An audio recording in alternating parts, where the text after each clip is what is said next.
मोमो लभरहरूको लागि दुःखको कुरा छ। हाम्रै छिमेकी भारतमा एउटा फ्याक्ट्रीमा छापा मार्दाखेरि त्यहाँ फ्रिजभित्र मोमोको के अरे कुकुरको टाउको भेटिएको छ र त्यो मोमोहरूको पनि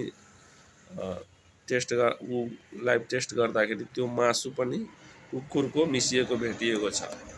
र बाहिर जो होटलहरूमा मोमो खानुहुन्छ उहाँहरू चाहिँ सचेत रहनुहोला र खानु परेमा आफ्नै घरमा बनाएर खानुहोला।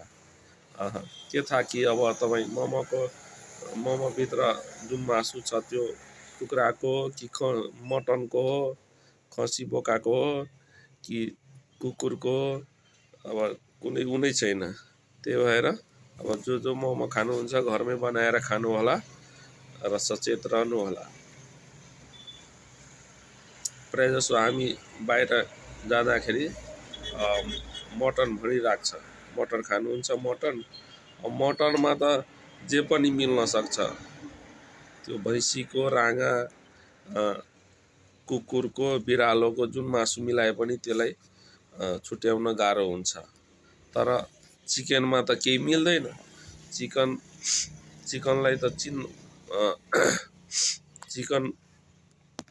चिकनमा त के अरू मिलाउन मिल्दैन।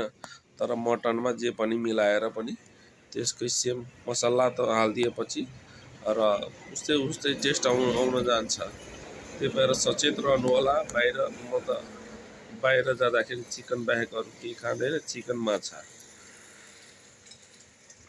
तपाईँहरू पनि यसो ख्याल गर्नुहोला बाहिर मोमो खानुहुन्छ भने।